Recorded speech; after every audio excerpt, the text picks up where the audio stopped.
Hola amigos y bienvenidos a El Poder de la Enseñanza. Soy Omar Pérez. Muchas gracias por acompañarme. Es un placer con todos ustedes poder estar una semana más en esta clase del manual de Ven, Sígueme. El objetivo es no solamente brindar información, sino también brindar algunas alternativas, como ustedes saben, para que puedan enseñar ese conocimiento a las demás y todos podamos edificarnos. Así que bienvenidos a una semana más y vamos a empezar esta semana del 28 de marzo al 3 de abril, que nos corresponde lo que es Éxodo capítulo 7 al capítulo 13. Obviamente ya hemos visto que Moisés ya ha crecido. Moisés ya es el profeta, ya fue elegido el profeta. Y obviamente ahora vamos a ver lo que son las plagas de Egipto y cómo se le manda a Moisés sacar al pueblo de Egipto. Pero para ello, antes de empezar, vamos a ver de que en esta clase del día de hoy, vamos a ver, empezando la clase, queremos empezar leyendo el libro de Mormón. Pero si estamos en el Antiguo Testamento, esa es la pregunta. Pero es bueno traer algunos versículos a esta clase. Ahorita lo vamos a entender y lo vamos a explicar. El versículo que nos viene a la mente está en Éter, capítulo 12, versículo 12, que dice, porque si no hay fe entre los hijos de los hombres, Dios no puede hacer ningún milagro entre ellos. Por tanto, no se mostró sino hasta después de su fe. Vamos a leerlo otra vez para que lo entendamos mejor.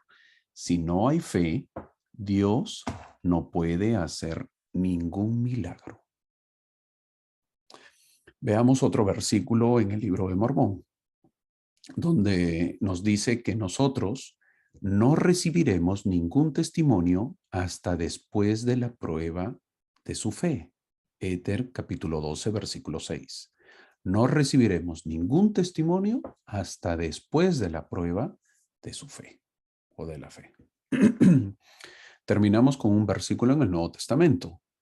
Las señales, dicen Marcos capítulo 16, versículo 17, las señales seguirán a los que creen.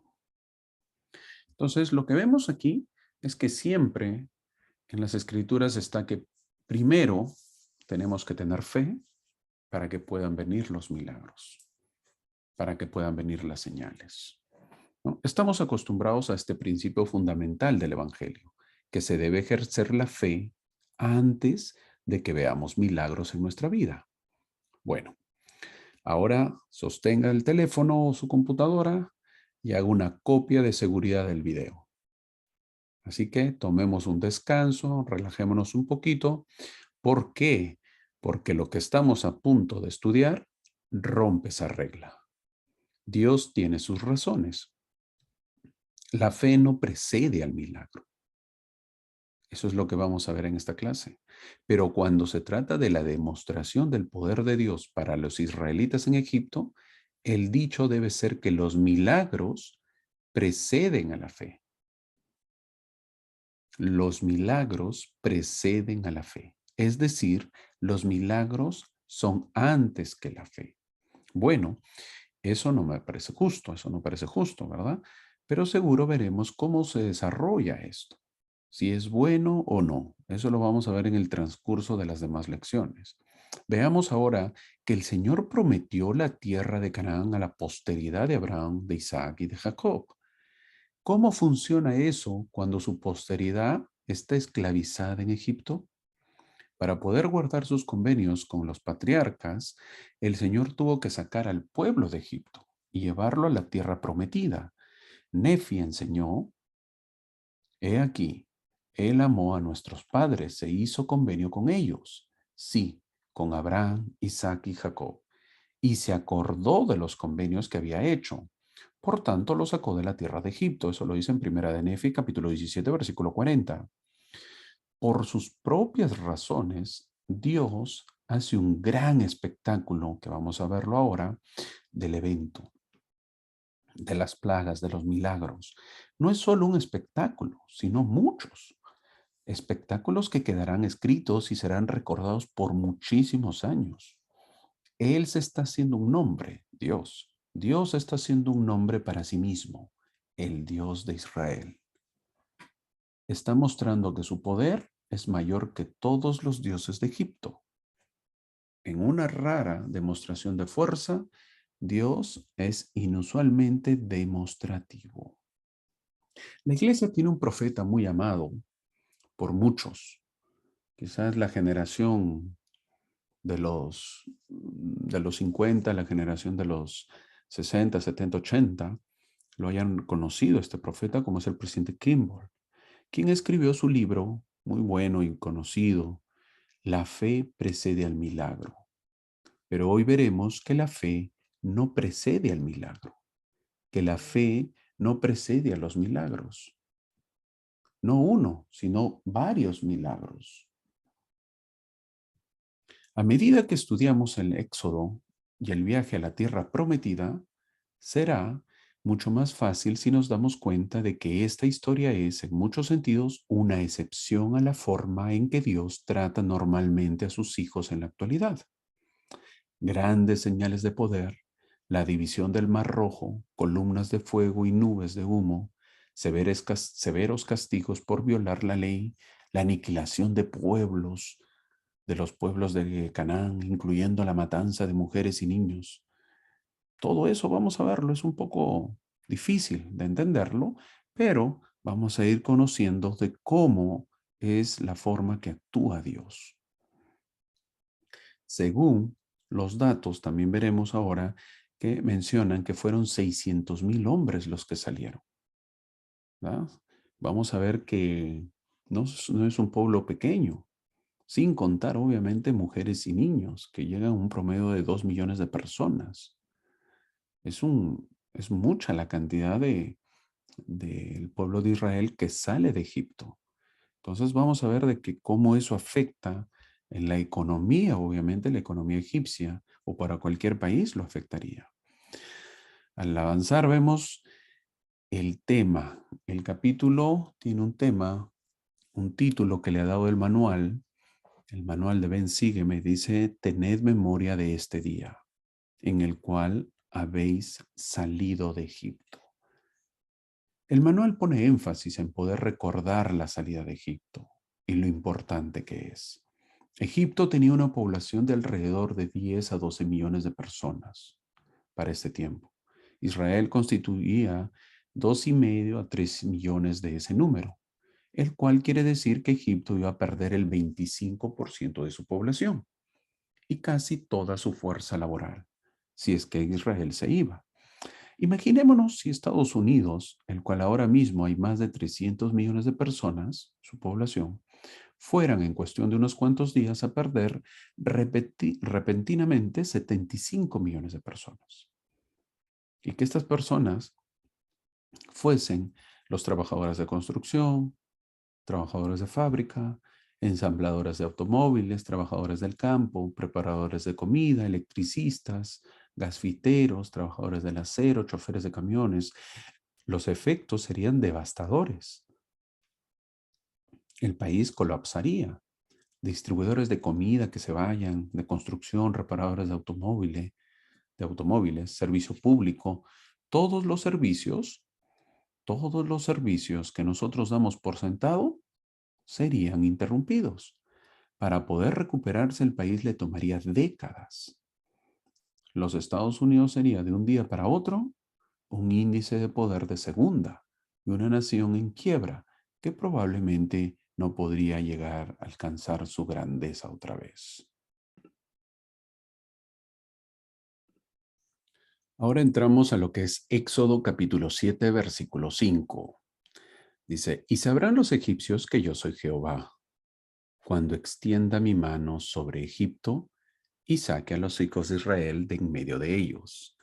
Dios no desea que solamente los israelitas sepan o tengan un testimonio del poder de Dios, sino que todos, que el pueblo politeísta, es decir, que tenían varios dioses de Egipto, sepa que hay un Dios, que existe un solo Dios. que hay un Dios y es el que dirige a todos. No olvidemos que los egipcios también son hijos de Dios y Dios los ama. ¿Qué hacer para ello?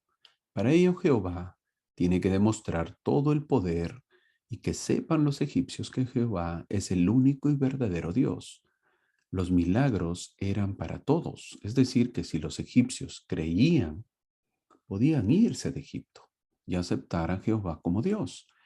Muchos estudiosos dicen que con los hebreos se fueron muchos egipcios y que luego volvieron, por cierto, y algunos se quedaron con Moisés. No olvidemos también que para ser del pueblo hebreo tenías que circuncidarte en los varones. Y una cosa es circuncidarte cuando eres bebé y otra cuando eres adulto. Una cosa es circuncidarte en un hospital y otra cosa es circuncidarte en el desierto. Entonces, obviamente que para formar parte del convenio de Moisés, del pueblo de Moisés, tenías que hacer este ritual, por lo tanto, eso desanimó a muchos y muchos se regresaron o muchos no quisieron ir. Nota, veremos a un faraón ahora terco, duro de corazón, a pesar que ve milagros, no accede al pedido de Moisés y prefiere ver destruir a su país. Moisés siempre tratando de convencerlo, algo similar a él mismo. Cuando Dios lo llama en el monte Oreb, en la zarza ardiente, Moisés no quiere el llamado. Recordamos eso en la semana pasada. Moisés se rehúsa, Moisés se pone terco también porque da muchas excusas. Ahora Moisés tiene que convencer al faraón, quien no accede y se parece a él. ¿Qué habrá pensado Moisés del faraón? Este rey es muy terco, pero este rey se parece a mí, que no accede rápido. ¿Ahora nosotros nos parecemos al faraón? Es la pregunta que nos tendríamos que hacer. Ahora veremos que las plagas también contestaron a la pregunta original del faraón. Eso lo vimos la semana pasada cuando el faraón hace una pregunta. ¿Quién es Jehová? Para que yo oiga su voz y deje ir a Israel. Éxodo capítulo 5, versículo 2. Las plagas muestran que Jehová Dios es más grande que cualquier deidad egipcia. ¿No sabes quién soy? Ahora conoceréis quién soy. ¿Tienes muchos dioses? Pues ahora conocerás al único Dios verdadero. A tus poderosos dioses los destruiré. Una a una, las 10 plagas de Egipto demostraron que sus dioses no tenían poder, no servían para nada. Además, no podemos dejar de notar que el número de plagas coincide con el número de mandamientos que Dios dio en el Sinaí. Qué curioso, ¿verdad? Todo es por designio divino. Dios ha escrito estas escrituras. Eso nos comprueba de su autenticidad y de la simbología que encontramos. Éxodo capítulo 7, versículo 10 y 11. Fueron pues Moisés y Aarón ante el faraón e hicieron como Jehová lo había mandado. Y echó Aarón su vara delante del faraón y de sus siervos, y se convirtió en serpiente. Entonces llamó también Faraón a sabios y a hechiceros, e hicieron también lo mismo los hechiceros de Egipto con sus encantamientos. En medio de un milagro innegable, Satanás le proveyó al faraón una razón para dudar. Y Faraón atrapó la duda y endureció su corazón. La magia era muy popular en Egipto y un buen número de papiros hablan de dicho tema. El pueblo estaba sucumbido en brujería y hechicería. Vemos que un milagro de Dios no le parece significativo al faraón, porque sus brujos y hechiceros hacen lo mismo. Esto es un ejemplo de la verdad de que el poder de Dios es más grande que cualquier cosa, lo cual puede devorar nuestros ídolos y pecados, como indica en el versículo 12, que la vara de Aarón devora las varas de los demás. Esto sería un motivo para poder aceptar a Dios, para poder convertirse, para poder aceptarlo como Dios. Pero nadie en la corte del faraón se convierte. Lo ven como un milagro muy simple, un milagro pequeño. La vara se convierte en serpiente, pero lo que no dice que la serpiente otra vez se convierte en vara. El milagro ocurrido es que una vara donde no hay vida, donde hay átomos que lo componen porque no hay vida, la vara se convierte en un ser vivo. Se convierte en el símbolo de Satanás e inmediatamente los hechiceros hacen lo mismo. Nos enseña que el imperio egipcio era gobernado por hechiceros. ¿En qué momento dejaron de ser guiados por el poder de Dios a través de José para ser reemplazado por hechiceros? En el momento que no hubo el poder de Dios. Vemos que los gobiernos son gobernados por el enemigo. Siempre ha sido así. Hay que tener cuidado. Satanás puede hacer milagros y tenemos que tener cuidado. El cuidado es que al ver los milagros no creamos en ellos. Estos hechiceros no eran cualquiera, eran sabios, lo mejor que tenía el gobierno. Le aconsejaban en cuanto a la guerra, en cuanto al planeamiento, en cuanto a la cultura, en cuanto a las cosas que tenían que decidir. Eran sabios en todas las artes. Leían los horóscopos, eran hombres que leían animales. ¿Por qué tiene poder Satanás? ¿Por qué está Satanás en el poder? Obviamente para controlar a la gente, para que haya guerras, para que haya enemistades. Ese es el objetivo. Satanás puede hacer que llore objetos o estatuas. Satanás puede hacer ver visiones. Satanás puede hacer imágenes en las paredes. Puede asombrar a la gente. El mundo le gusta esto. Le gusta asombrarse. ¿Has visto a los santos? Hacen milagros, con todo el respeto que se merecen las diferentes creencias de los demás, pero hay pedazos de madera que hacen milagros. Si te gusta lo asombroso, ten cuidado, porque hasta los escogidos van a dudar. Ahora imagina los espiritistas. ¿Tienen o no tienen poder? Nota. Entramos a las notas. Esto significa que los milagros pueden probar que algo es sobrenatural, pero no pueden probar que algo sea verdad. Si a veces vemos milagros, no indicará que proviene de Dios. Tenemos que tener cuidado y ver de dónde proviene. Los milagros no siempre indicarán que provienen de Dios. Vamos a explicar un poco más despacio para poder entenderlo, porque es muy importante. Los milagros son algo sobrenatural, pero no indica que siempre provengan de Dios. En resumen, hay milagros que no provienen de Dios. ¿Dónde dice eso? En Mateo capítulo 24, versículo 24.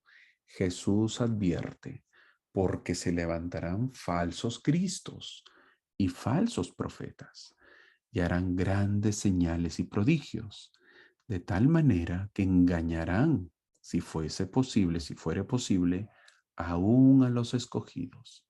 ¿Qué son prodigios?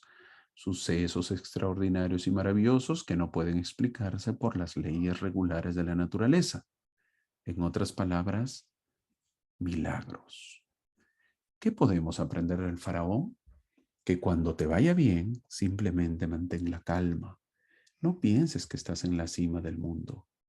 Debes ser cauteloso, debes estar tranquilo. Toma lo bueno de la vida y ve hacia adelante con cuidado y cautela. Y agradécele a Dios por lo que tienes. Es importante no agrandarte. No te creas Dios. Cuando crees que sabes todo, eso no existe. Nadie es imprescindible. Cuando sientas que en tu casa está el poder maligno, también puedes entender y saber que puedes ejercer una bendición para que esté libre y puedas tener el espíritu. Según los eruditos, a regañadientes lo aceptan, que dicen que muchos egipcios al ver los milagros se fueron con los israelitas.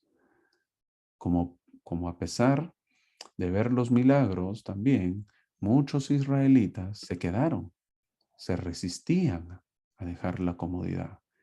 Veamos qué dicen los líderes de la iglesia con respecto a los milagros.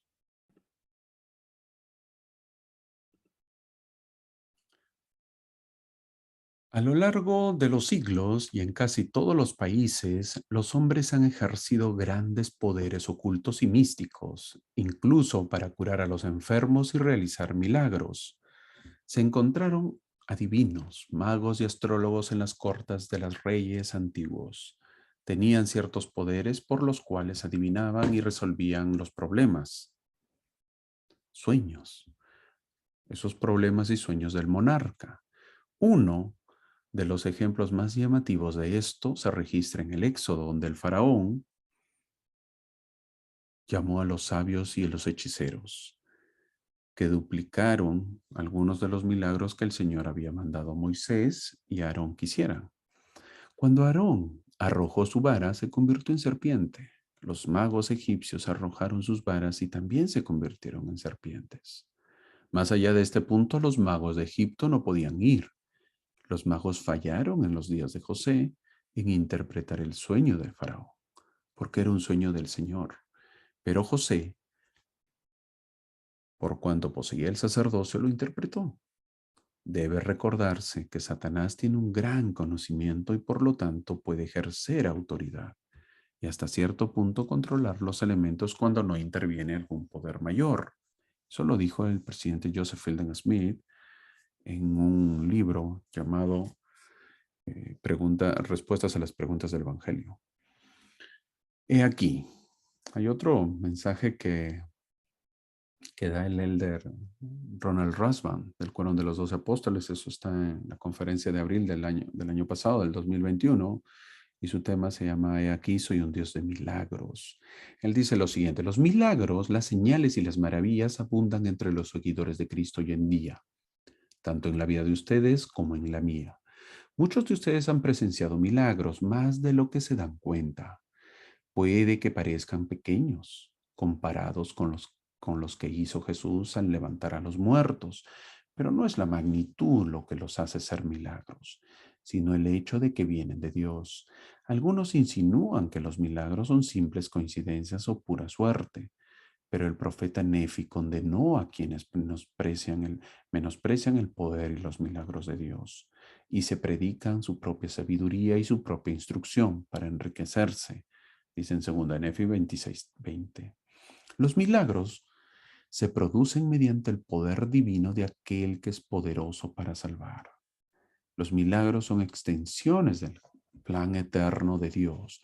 Son una ayuda esencial del cielo a la tierra. El Señor efectúa milagros para que recordemos su poder, su amor por nosotros, su participación desde los cielos en nuestra experiencia terrenal y su deseo de enseñarnos lo que es de más valor. Eso dijo el elder Ronald Rasband, lo encuentran en la conferencia general de abril del año pasado, el 2021. Su tema: He aquí, soy un Dios de milagros. Ahora vemos una imagen que lo puse para poder entender un poco. La vara de Moisés se convierte en una serpiente. La pregunta es: ¿por qué se convierte en una serpiente? Los eruditos dicen porque el faraón literalmente llevaba puesto una serpiente en su tocado real, en su ropa. La serpiente siendo el símbolo egipcio de autoridad y sanación de un rey, por eso lo llevaba. Esto era un insulto directo y una manera de cuestionar la autoridad de Faraón. Cuando Moisés y Aarón, su vara se convierte en una serpiente. Y a través del poder de Satanás, obviamente, para falsificar, los hechiceros del faraón imitaron el milagro y convirtieron sus varas en serpientes. Pero el poder de Dios agobió a la de los hechiceros y la vara de Dios se tragó a sus serpientes. En la imagen vemos, por ejemplo, que el faraón también tiene una serpiente en su tiara, ¿no? En la parte que va en la cabeza. Entonces, todo eso, obviamente, representaba el poder que ellos tenían. Y si nos damos cuenta, esa serpiente, ellos representaban al enemigo, a Satanás. Entonces, cuando llega Moisés con Aarón, su vara lo tira al suelo, se convierte en una serpiente, obviamente una serpiente con poder, una serpiente de Dios. Tanto así que las varas que tiran los hechiceros es donde la serpiente de Moisés eh, se lo come a los demás, ¿no? Ahí es donde se ve el poder de Dios manifestado. En esta imagen vemos lo que se llama el urio. Es una máscara. Es la máscara de Tutankamón. No sé si han escuchado muchas veces, ¿verdad? Portando el urio. Nota. Todos recordamos, por ejemplo, a Cleopatra. Y antes de ello, en esta máscara de Tutankamón vemos a la serpiente. Es algo real, esto encontrado. Y vemos en la cabeza, en la tiara, obviamente ahí la serpiente, ¿no? Ahora sí, la nota es, si todos recordamos a Cleopatra, por ejemplo, descendiente de los faraones, dicen que su muerte se originó porque se dejó morder por una cobra egipcia, una serpiente egipcia, lo que provocó su muerte. ¿Y por qué se dejó morder? Obviamente porque ya, pues supuestamente tenía el urio, era la diosa de las serpientes, ¿no? Es decir, que no le podían hacer nada las serpientes. Obvio que eso era falso y por eso murió envenenada. Entonces ahí comprobamos de que esto es real, ¿no? Esto era real en ellos, en los faraones. Bueno, ahora sí vamos a entrar a lo que son las plagas. Para ello, Éxodo capítulo 7, versículo 17, y así ha dicho Jehová. En esto conocerás que yo soy Jehová. He aquí yo golpearé con la vara que tengo en mi mano el agua que está en el río y se convertirá en sangre. Hay que recordar que aquí pues no había botiquines de 72 horas, esos que se nos pide para emergencias. Y esta plaga dura 7 días. Es lo que dicen que duró, ¿no? Todos los ríos convertidos en sangre duró 7 días. No había agua, ni pescado. Obviamente el río mata a los pescados. El hedor, el mal olor de todo eso hacía que la vida fuera miserable, ¿no? Según el versículo 22 del capítulo 7, dicen que los hechiceros de Egipto hicieron lo mismo con sus encantamientos. ¿Qué hicieron ellos? Porque ya todo el río se había vuelto de sangre. Dice que ellos escarbaron fosas. Los hechiceros egipcios encontraron agua dulce para replicar la plaga, para duplicar la plaga que Jehová trajo sobre el Nilo. Los hechiceros también convirtieron el agua dulce de la fosa en sangre. Si los hechiceros de Egipto en realidad quisieran hacer un milagro, hubieran querido hacer un milagro, actuaban, eran buenos hombres, debieron de transformar el agua sangrienta en agua limpia otra vez.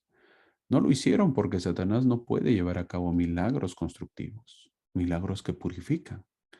Él puede traer destrucción sobrenatural, pero no bondad. Todo lo que hicieron fue transformar más agua sangrienta. El alivio del sufrimiento humano no es parte del programa del maligno o de sus agentes. Eso puede venir solamente de Jehová, por medio del ruego de sus siervos. Al ver que sus hechiceros hacen lo mismo, el faraón sigue igual, a pesar que no había que beber. Y aquí vemos, ¿no? Aquí vemos acerca de la primera plaga. La primera plaga es el río de sangre. Moisés pronuncia al faraón la llegada del primer golpe. Algunos lo llaman golpe o plaga. Moisés golpea el agua del Nilo con su vara de pastor y el Nilo se pone rojo. No solo el gran río, sino que todos los canales y charcas y reservas que los egipcios habían construido, al igual que todas las ramas del Nilo. Y este milagro sucedió a lo largo y lo ancho de Egipto, afectando a todo el mundo. Ninguno se salvó de los efectos, incluyendo los hebreos, ya que ellos contaban con el Nilo para el agua al igual que todos los demás. Aún el agua que no estaba en contacto con el Nilo, pero que habían salido del Nilo, se convirtió en sangre. En las ollas de cocinar había agua, sangre. En los envases donde lo almacenaban, se convirtió en sangre. Todo lo que tenía agua que había sido tomada del Nilo, convertida en sangre. Aparte de eso, 7 días sin poder tomar agua en Egipto hubiese sido una pena de muerte para cientos de miles de personas. Entonces se complicó la situación. Y eso ciertamente no era la meta de esto, especialmente debido a que los hebreos estaban sujetos a esto también, ¿no? Entonces, obviamente, es por eso que dura un poco tiempo. Esto tuvo que ver con un Dios. Aquí vamos a empezar a hacer las comparaciones en adelante. Este Dios que tenía que ver con la conversión del río Nilo en sangre es el Dios Api. Es el dios del dios, es el nombre del dios asociado a la crecida del Nilo, el gran río de Egipto. El dios Api se decía que era el espíritu del Nilo y se le humilló con esta plaga. El mismo Nilo era adorado como un dios y hay papiros que registran himnos, por ejemplo, cantados en el alabanza al río. El río simbolizaba fuente de vida para un país y es Dios donde en su fuente de vida, donde ocurre la primera plaga. Es una advertencia para todo el país, incluso los israelitas. ¿Qué está diciendo Dios? Yo soy la fuente de vida. Es ahora donde se ve que en esta primera plaga ataca a su primer Dios. Ahora vamos a ver en Éxodo capítulos 8, versículos 6 y 7. Entonces Aarón extendió su mano sobre las aguas de Egipto y subieron ranas que cubrieron la tierra de Egipto. Y los hechiceros hicieron lo mismo. Con sus encantamientos se hicieron subir ranas sobre la tierra de Egipto. Segunda plaga, las ranas. ¿Por qué ranas? Bueno, una rana era el animal símbolo de fertilidad en Egipto. Y aquí entra Eket. Eket era el dios de la fertilidad. Eket, diosa benéfica, símbolo de vida y de fertilidad que preside los nacimientos y como comadrona ayudaba en el parto, según la mitología egipcia. Entre los antiguos egipcios, las ranas eran consideradas sagradas. No se podían matar, dicen los papiros encontrados. Los egipcios adoraban a las ranas como una diosa porque era común ver a las ranas alrededor del Nilo, porque se reproducían rápidamente y porque al ser anfibios pertenecían a dos mundos, siendo criaturas terrestres y marinas. Bueno, las ranas aparentemente le dieron duro al faraón, porque aquí faraón le dice a Moisés que le pida a Jehová que quite el ataque de los sapos. Y en respuesta él va a dejar salir a Israel al desierto para ofrecer sacrificios. El problema que tenían los egipcios era que no podían matar a las ranas. Vamos nosotros a aprender de este importante atributo de Satanás, quien es la fuente de todo poder que no viene de Dios. Lo que nosotros comúnmente estamos conscientes que Satanás puede hasta cierto grado imitar, copiar sucesos supernaturales llevados a cabo por Dios. Esto es confirmado a través de todas las escrituras y es demostrado para nosotros aquí en el Éxodo. Pero lo que Satanás no puede hacer es deshacer lo que Dios ha decidido que será. Satanás no puede vencer actos de Dios. Algunos de los elementos de las plagas, los golpes, las plagas son conocidos como los golpes, pueden ser imitados hasta cierto grado, pero nunca podrán ser parados o ser reversos. Esto es una verdad que nosotros debemos de estar muy agradecidos y confortados y nosotros debemos de recordarlo cuando nos encontremos tratando con situaciones similares, de tiempo en tiempo que parecen tener causas malas, por ejemplo. Debemos darnos cuenta como Él nunca puede parar o dar reversa o deshacer lo que Dios ha hecho. Dios solo le ha permitido a Satanás lo suficiente para solo hacer un punto que realmente solo sirve para traer a cabo el plan de Jehová. Nota, los hechiceros que hicieron ante esto, ¿qué hicieron? El versículo 7 dice, hicieron lo mismo, es decir, que Egipto tenía un problema serio con las ranas, que estaba inundada de animales, saltarines por todos lados y los hechiceros traen más ranas con sus poderes. El problema lo empeoraron, no dan solución. El problema ahora surge porque las ranas no podían ser matadas debido a que eran sagradas y aún así un gran número de ellas empezarían a causarles odio debido a su repugnancia y especialmente porque los egipcios se esmeraban en tener todo limpio. Los egipcios eran considerados pulcros, es más, muchos se vestían de blanco demostrando su limpieza y obviamente al tener ranas por todo lado, obviamente que había un problema de impureza. Al avanzar, llegamos a Éxodo capítulo 8, versículos 17 y 18. Y ellos lo hicieron así, y Aarón extendió su mano con su vara y golpeó el polvo de la tierra, el cual se convirtió en piojos, así en los hombres como en las bestias. Todo el polvo de la tierra se convirtió en piojos en todo el país de Egipto. Y los hechiceros hicieron así también, para sacar piojos con sus encantamientos, pero no pudieron. Y habían piojos así en los hombres como en las bestias.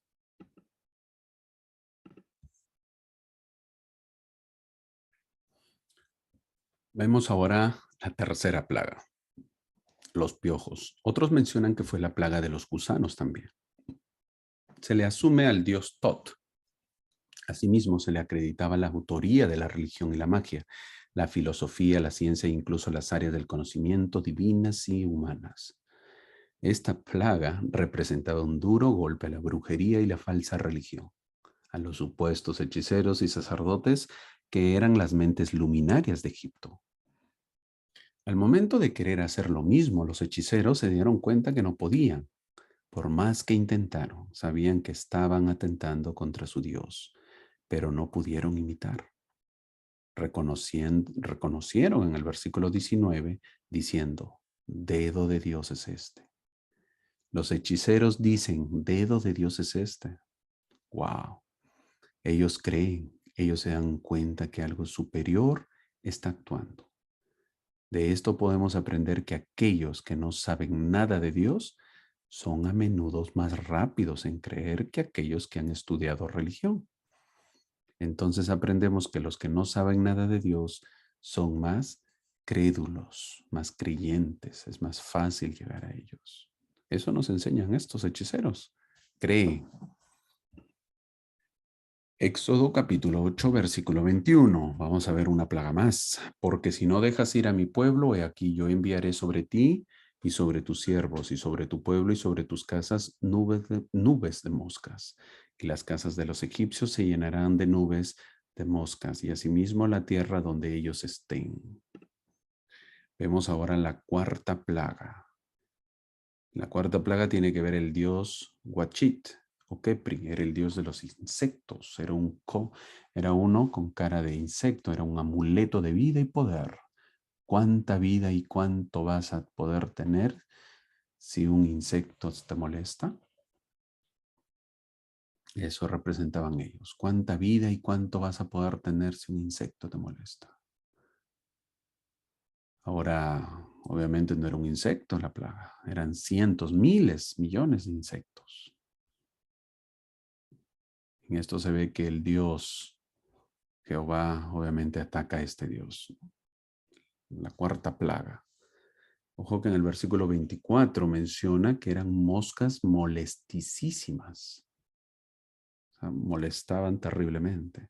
Versículo 29 también dicen diversas clases de moscas. Dicen que venían unas moscas que chupaban sangre. Entonces eran terrible el malestar que ellos tenían. Éxodo capítulo 9, versículo 6. Y al día siguiente Jehová hizo aquello y murió todo el ganado de Egipto. En lo final del versículo 6 dice, mas del ganado de los egipcios de Israel no murió ni uno. Wow. Ahora vemos la quinta plaga. Esto tenía que ver con Apis, el toro sagrado. Fue un dios solar de la fertilidad. Fue venerado desde épocas de las primeras dinastías, ¿no? Era un dios relacionado con la fertilidad de los rebaños. Pero ahora con esta plaga todo el ganado muere. La alimentación de un país se reduce. ¿Dónde queda el dios protector del ganado? Obviamente Jehová sigue arrasando con todos los dioses. El versículo 6 del capítulo 9, ¿no? Declara que ni un ganado muere del pueblo de Israel. Un Dios más que queda de lado, ¿no? Al no poder controlar el poder que tiene Dios.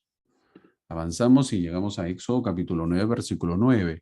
Y vendrá a ser polvo sobre toda la tierra de Egipto, el cual ocasionará sarpullido que cause úlceras en los hombres y en las bestias por todo el país de Egipto. Las enfermedades, ¿no? La sexta plaga. La sexta plaga le correspondía a la diosa Sekhmet.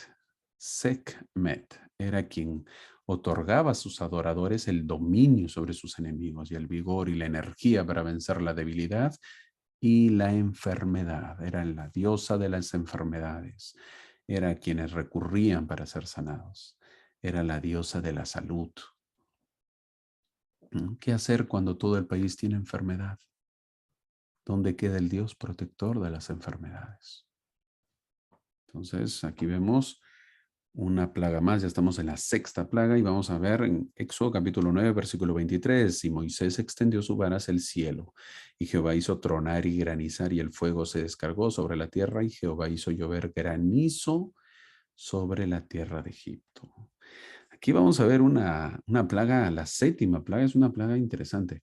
Dice esto, esta plaga le corresponde al dios Resef. Está asociado con el rayo, ¿no? El tiempo, era el dios del tiempo.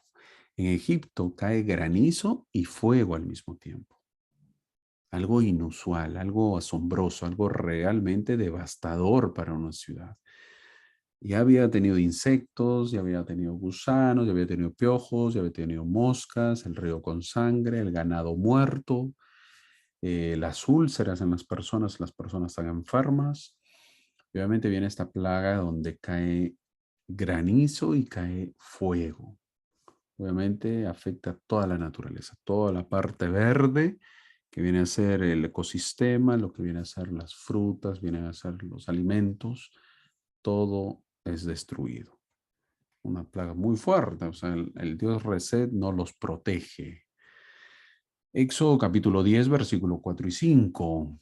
Y si aún rehusas dejarlo ir, he aquí que mañana yo traeré langosta sobre tu territorio, a la cual cubrirá la faz de la tierra de modo que no pueda verse la tierra.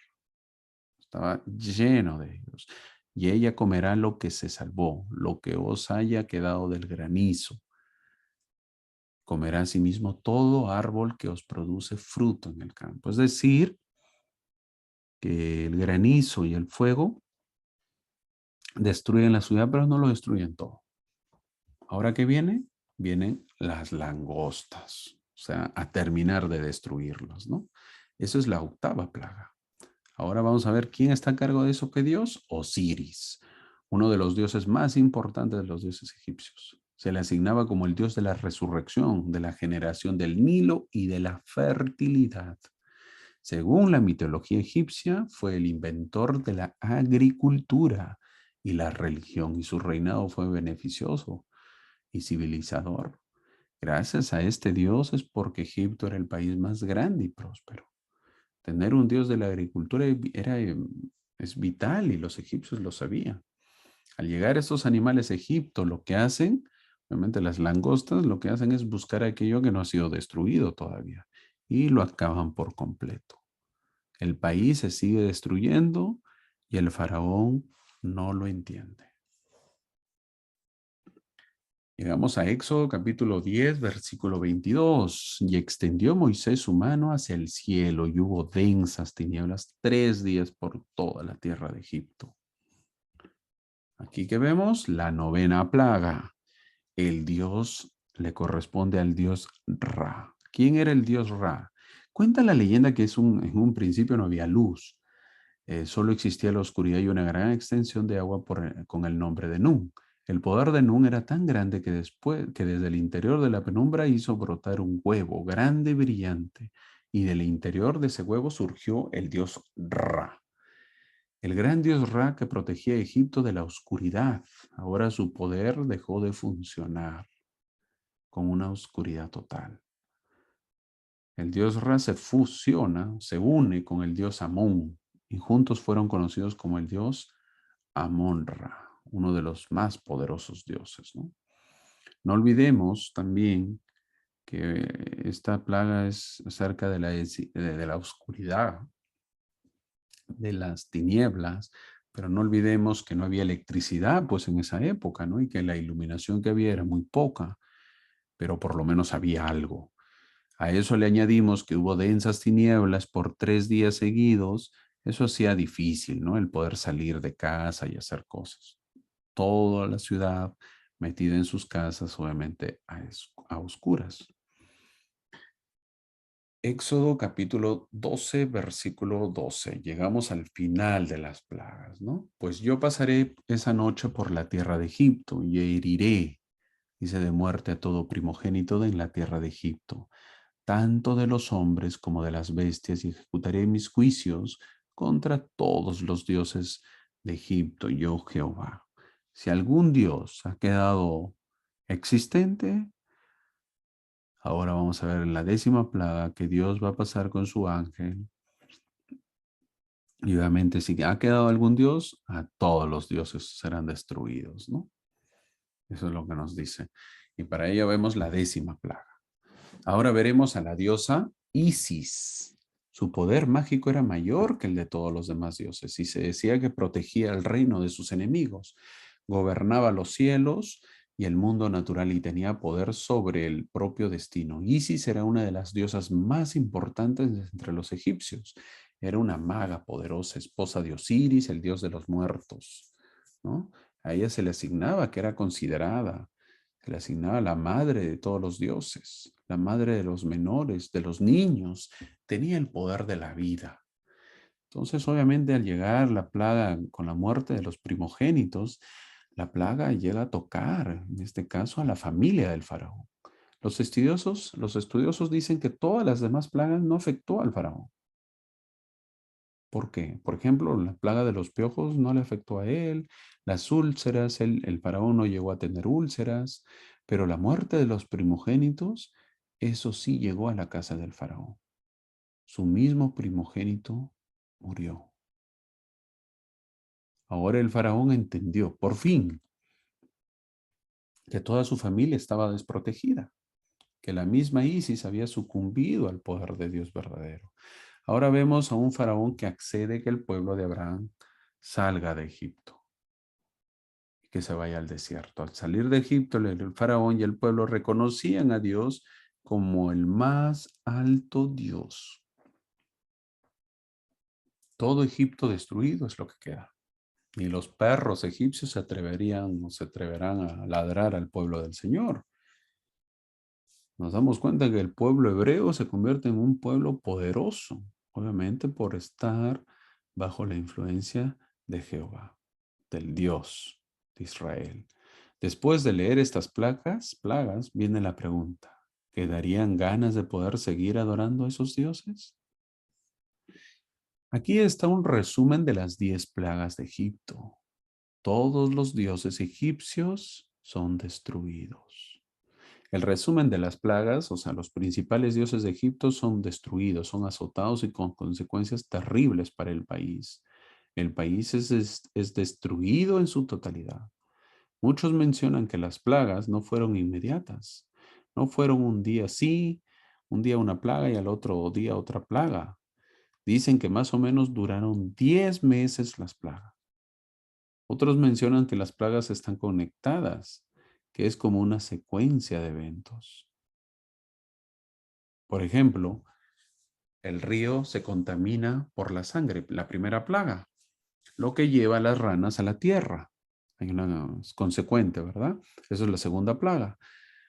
Las ranas mueren y son amontonadas y comidas por gusanos o los piojos. Piojos o gusanos es la plaga, la tercera plaga. Los gusanos cubren la tierra y la gente.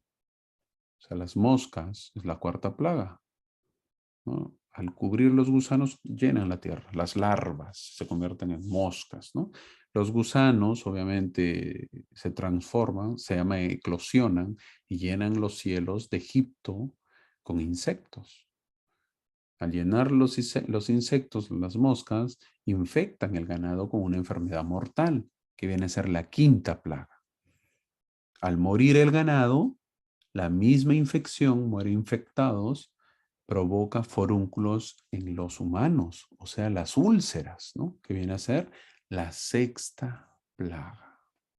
Curioso que todo, dicen los estudiosos, que esas plagas están encadenadas, ¿no? Concatenadas se llama. Hemos visto a un faraón duro. Algunos mencionan que una fuerza poderosa del enemigo es la que actúa sobre el faraón. Satanás no quería que el pueblo de Israel salga de Egipto. Ya les pertenecía. y ya eran sus esclavos. ¿Para qué dejarlos ir? El faraón actuó solo. No hubo una fuerza divina que endureció su corazón. No sería correcto porque el albedrío quedaría de lado. El elder Gerald Lund de los 70 dijo, el albedrío personal es tan sagrado que nuestro Padre Celestial nunca forzará el corazón humano, ni siquiera con todo su infinito poder. Muchos tratarán de hacerlo, pero Dios no. En otras palabras, Dios nos permite ser los defensores o guardianes de nuestro propio corazón. Debemos, de nuestra propia voluntad, abrir el corazón al Espíritu, ya que Él no nos impondrá su presencia.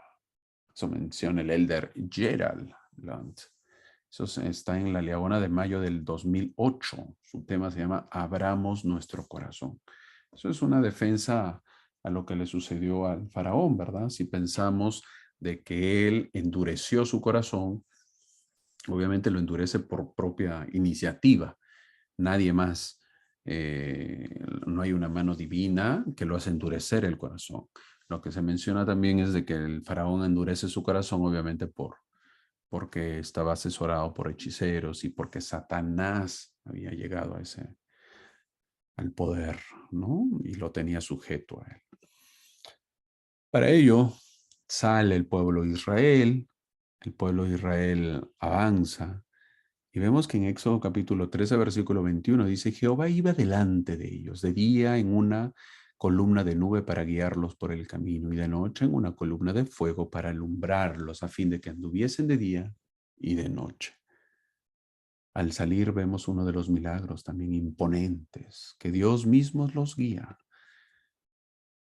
¿No? Podemos ver acerca de que Dios mismo guía a su pueblo.